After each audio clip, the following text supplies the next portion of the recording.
제가 앞에 섰는데요. 제 몸에서 가장 먼저 눈에 띄는 곳이 어딜까요?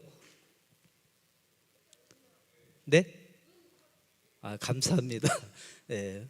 아까 누가 배라고 말씀하셨는데 네, 배가 맞습니다. 얘가 가려서 시장님 안 보이셨나 봐요. 배가 이렇게 나왔는데 왜 그럴까요? 금식을 저렇게 전도사님처럼 3년 동안 계속 해왔으면 이러지 않을 텐데요. 제가 뭘 좋아해서 그럴까요? 먹는 거. 먹는 걸 좋아해서 그렇습니다. 그런데 제가 먹을 때마다 식당에 가서 음식을 사 먹으면 항상 궁금한 것이 있었습니다. 도대체 이 음식의 가격은 누가 무슨 근거로 책정을 할까라고 하는 것입니다. 어떤 때 좀 난감하냐면 예를 들면 옆에 우리 수라상이라고 하는 식당이 있죠. 수라상에 가면 정말 백반이 아주 잘 차려져 가지고 정말 먹음직스럽게 많은 가지수의 반찬을 놓고 그렇게 식탁이 차려집니다. 먹고 나면 행복합니다. 그런데 그 가격이 뭐 한 8,000원인가 그러거든요.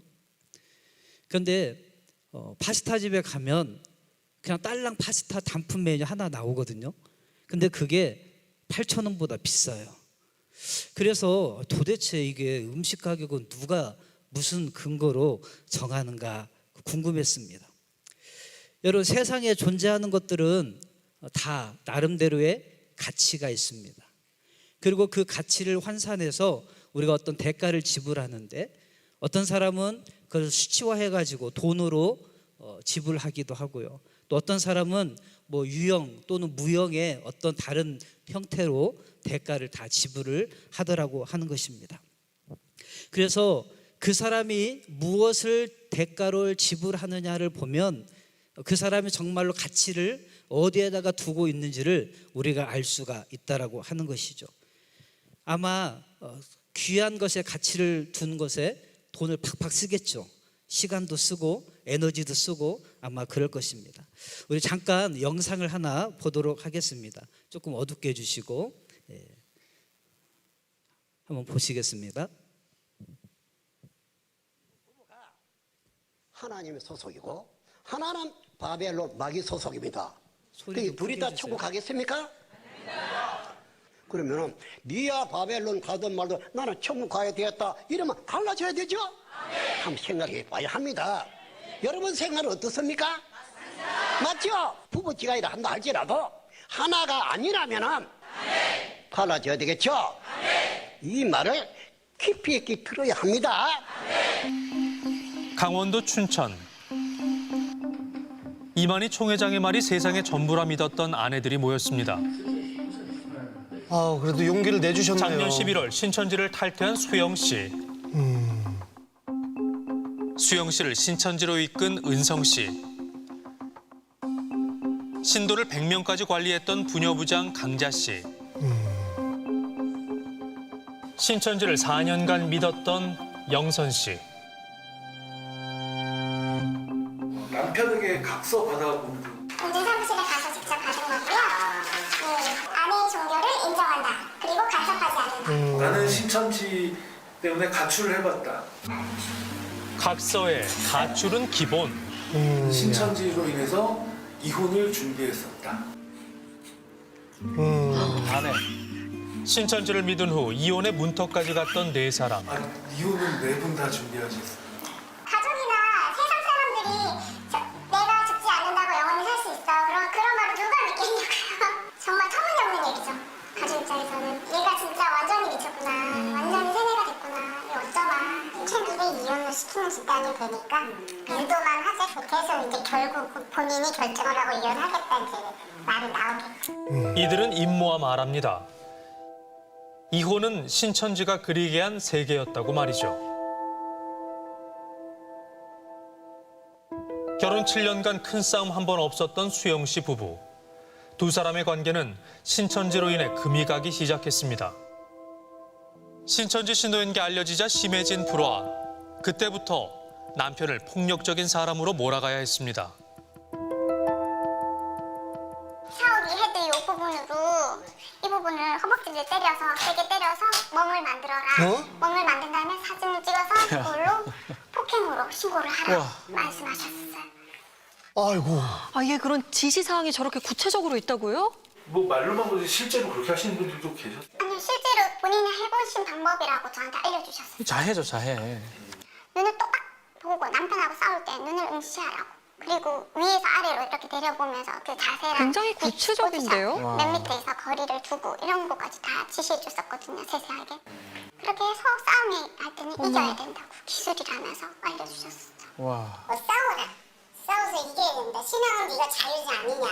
불화가 생겼을 때 뭐 집을 나와라는 뭐 그냥 일반이고요.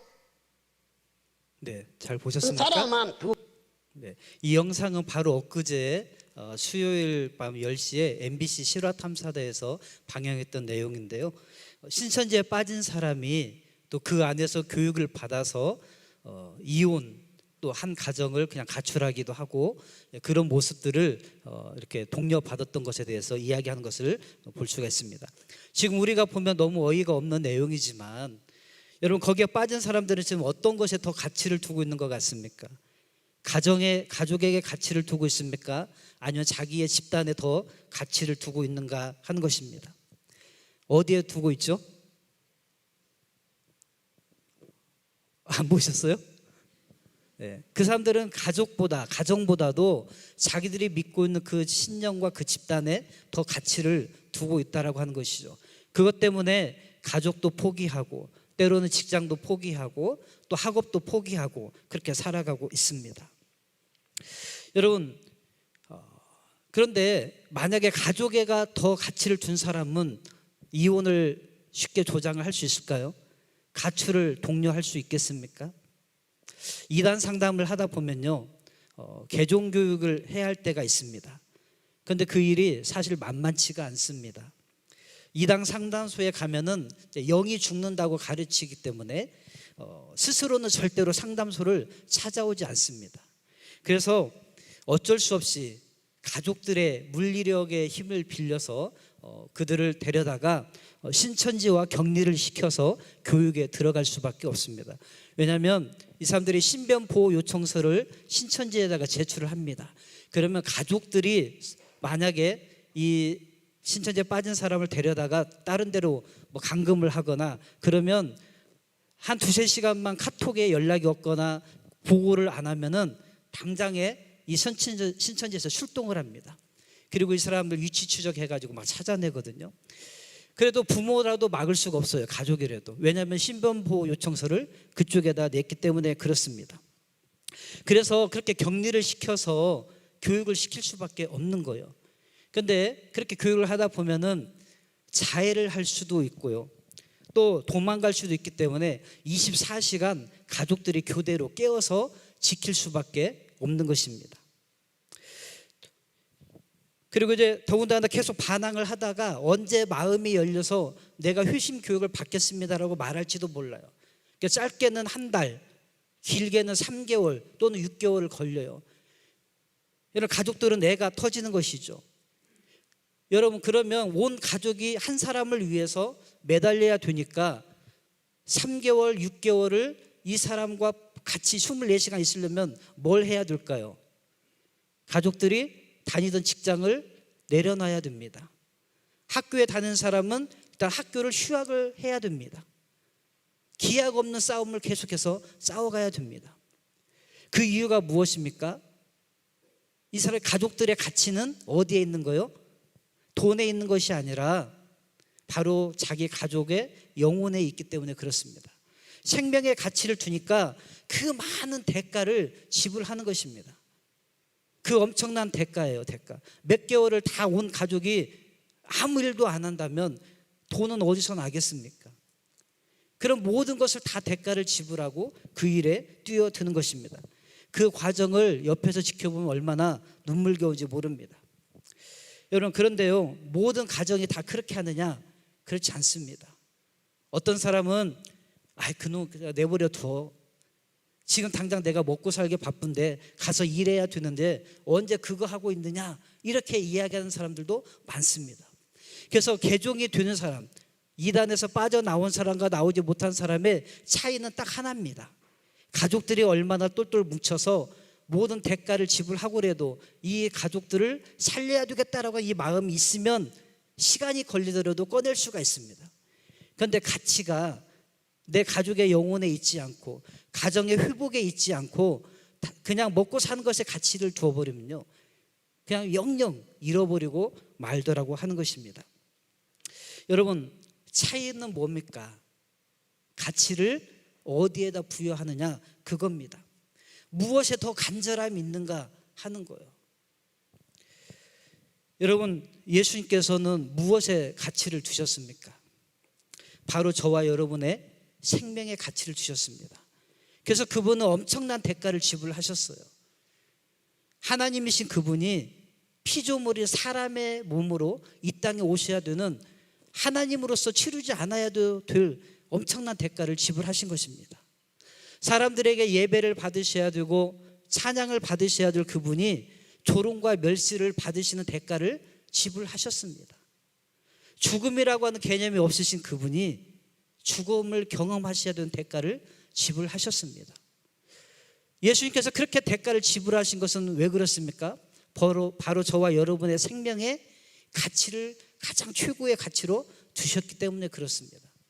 그러면 나를 그렇게 가장 귀한 것으로 여기고 가치를 부여하셔서 당신의 모든 것을 다 쏟아내신 그 하나님께 나는 얼마나 가치를 부여하고 있는가 하는 것입니다. 여러분, 저와 여러분은 예수님께 그만한 가치를 부여하고 있습니까? 왜 우리의 믿음의 생활이 풍성한 삶이라고 주님은 말씀하시는데 왜 풍성하지를 못할까요? 그것은 다른 데 있는 것이 아니라 내가 주님께 가치를 두지 않기 때문에 그렇습니다.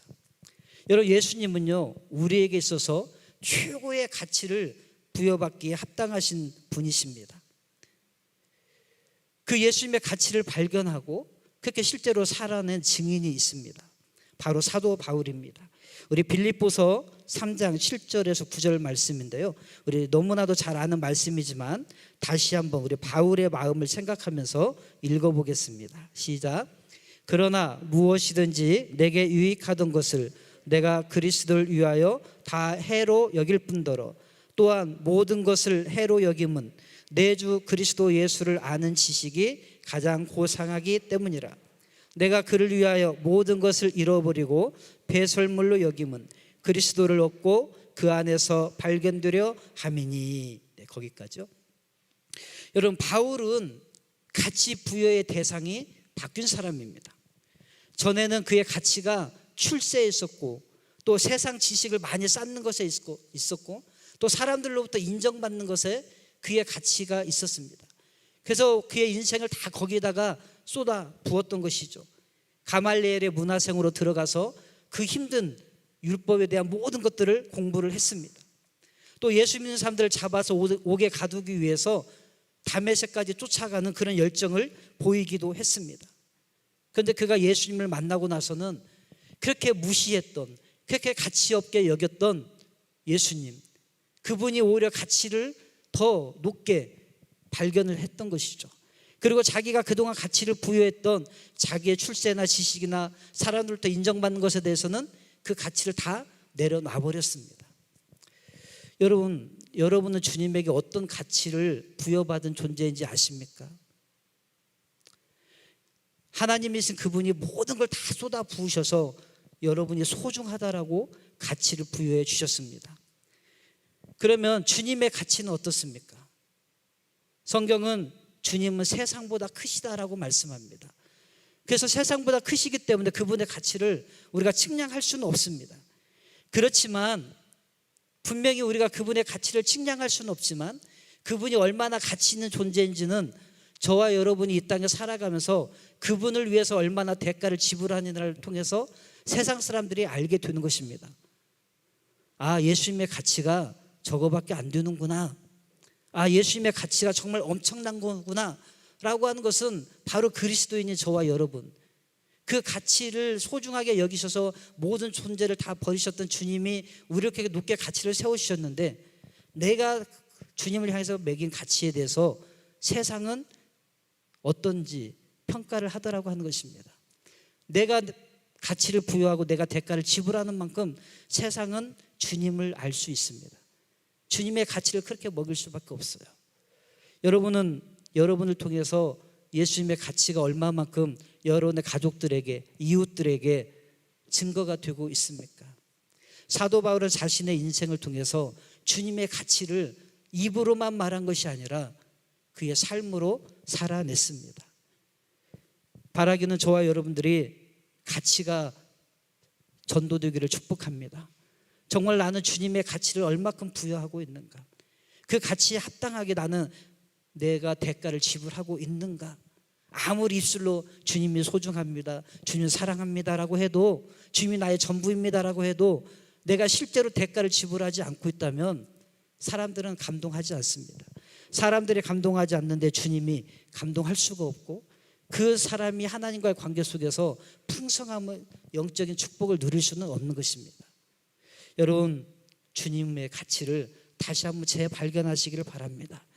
그리고 다시 한번 그 주님의 가치에 합당한 대가를 지불함으로 주님의 가치가 어떠한 존재인지를 우리가 이 세상 가운데 증인으로 살아낼 수 있게 되기를 간절히 축복합니다. 우리 함께 찬양했으면 좋겠습니다.